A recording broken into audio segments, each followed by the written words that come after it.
What's up guys, welcome back to another episode of Wholesale channel. In this video I'm gonna show you another leather restoration job. In this case we have another BMW seats. Overall the seats are in pretty good condition except some color worn here and there. However, the biggest challenge in the case of these seats is the red stitching. As you might seen in my other videos when I was spraying the leather and the stitching was the same color as the leather was, I just basically sprayed everything. But in this case we have to keep the stitching the same color. So if you want to see how to do this job and how to save the stitching from being sprayed to be left in the same color, watch the video. So the steps I'm going to do for this restoration, it's same as in other leather restoration jobs, starting from cleaning, then I'm gonna sand the leather, degrease it, use the filler to fill up any sort of imperfections that I can fix. After that I'm gonna sand down the filler, degrease it again, then I'm going to take care of the stitching. After that I will spray the leather with color and at the end I will apply the top coat.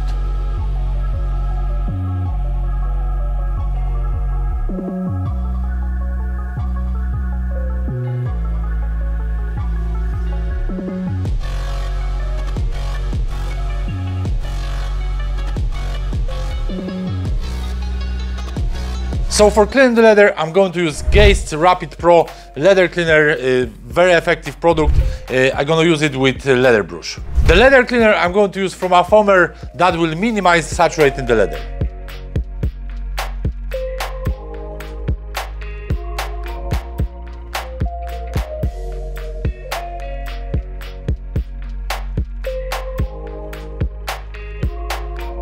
So now you can see how dirty this leather was. Lots of time if you have light color leather, you don't really see the proper color of it. Before restoration, you have to clean the leather really well to get proper base for the further stages. As well, we're matching the colors ourselves, so we need to make sure that the color is matched properly to the actual color of the leather.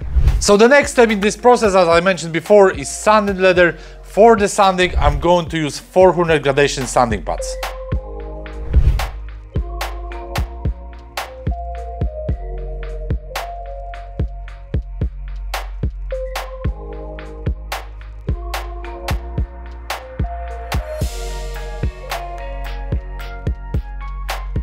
In the next step, what I'll do is I will blow out all the dust and then I will use leather degreaser to degrease the surface.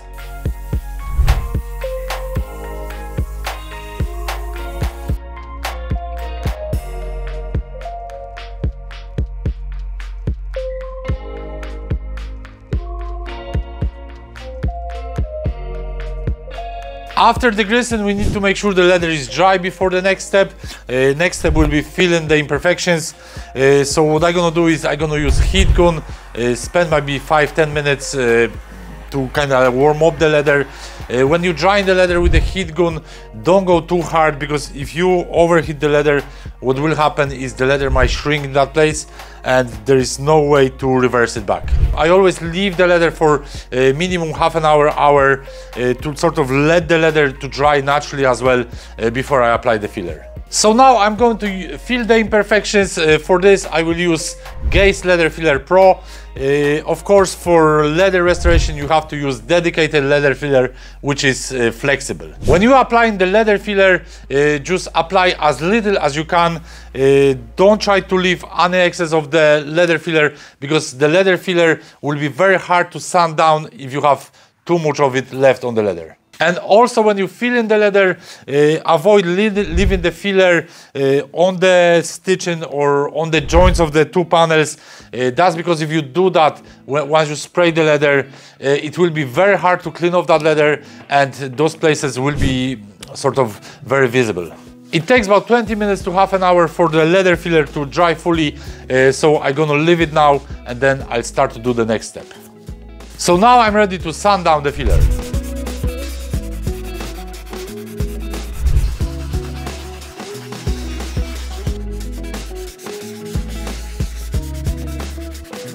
So the leather is kind of ready for spraying.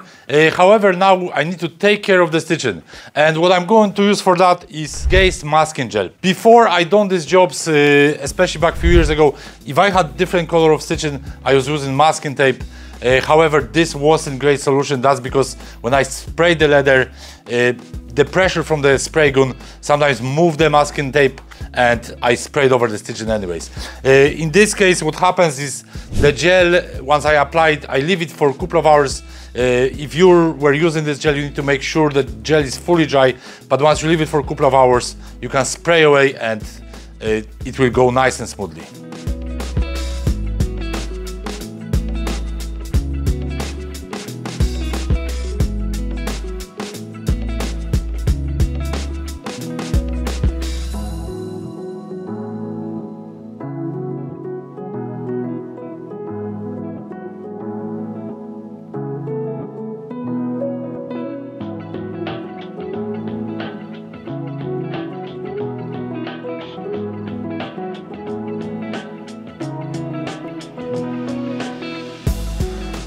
So I left the seats for over 24 hours. Now I'm going to continue the job. As you can see, the masking gel is fully set. Normally it takes about 2, 3, 4 hours for the masking gel to set. You can speed up the drying the masking gel with a heat gun. However, I just apply the masking gel, let it dry naturally. Also the leather kind of dried naturally over the period of time. So now I'm ready for spraying. To get really good results in leather restoration, regardless whether you do it in professional way or DIY way, what I recommend all the time is just apply tiny coats of the leather paint. If you try to rush the job and apply lots of paint, what might happen, you might create too thick layer of the leather paint, and in result what might happen, that paint might actually peel off after. So I must stop all the stitching that I'm going to spray beside it.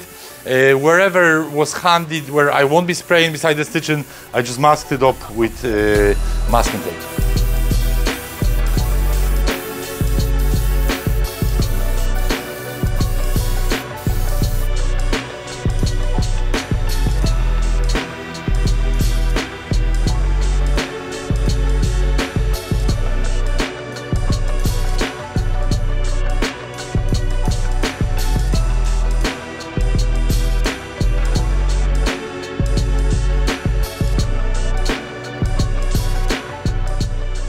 So the next step will be spraying the top coat on the leather seats. However, I'm going to leave this step till tomorrow. I want to let this paint fully cure before I spray the top coat. When it comes to the top coat, usually what we do, we mix two different top coats, top coat matte and top coat gloss. Then we add hardener. The name of the hardener is Crosslinker. The ratio for that usually is 70% of top coat matte and 30% of top coat gloss. However, not in all the cases this ratio works, but if you have two different top coats, like the top coat matte and top coat gloss, you can balance the level of sort of shine on the leather.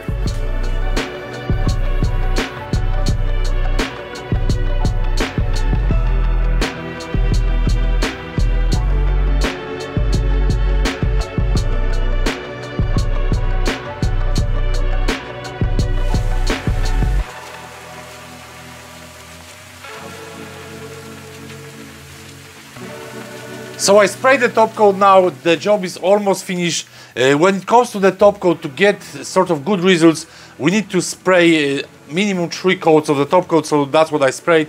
On the driver's seat, I sprayed four coats. Also on the bolsters, I sprayed extra 2 top coats, so that will extend the durability of the repair. So now I'm going to peel off the masking gel and let's see how the seats will look like.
So the seats are sprayed. I did this job about 2 days ago.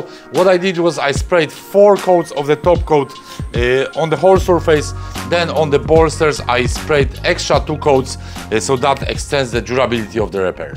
The 2 last things I'm going to do with these seats is I'm going to sand down the top coat with 4000 gradation sanding pad. If there is any roughness, this pad will remove the roughness, will leave that nice, like new feeling in touch. All we need to do in this step, just gently rub the sanding pad over the leather. There's no need to go hard. This way we just achieve the result, but we won't remove the top coat. After the restoration, it's always worth to check whether the finish is as it should be. If it's not, you can use the 4,000 or 3,000 gradation sanding pads to remove that. When it comes to restoration, my goal is always to achieve results as close as the factory finish. So the last step of leather restoration, in the case of real leather, what it is applying conditioner. Why should we apply conditioner? During the process, what happens is we use heat gun, so that we create a good bit of heat on the surface. We use solvent cleaners. In general, those treatments are not healthy for the leather. However, we have to do that to restore it. So when we use the solvent cleaners or we use the heat, we sort of removing features of the leather, like we're removing some oil, some moisture. In the result, if we don't treat that leather back with conditioner, what will happen, that leather will start to dry over time. So by applying conditioner, we feed in back the features of the leather. In many cases, when I get seats for restoration, they would be already dry and sort of the leather will be hard on arrival. So I always pay a lot of attention to do this job and to feed the leather back well, so I always try to restore that softness of the leather as much as possible. So let's have a look some before and afters of this job. In this case, maybe it wasn't a huge transformation, but it was quite a bit of challenge to save the color of the stitching.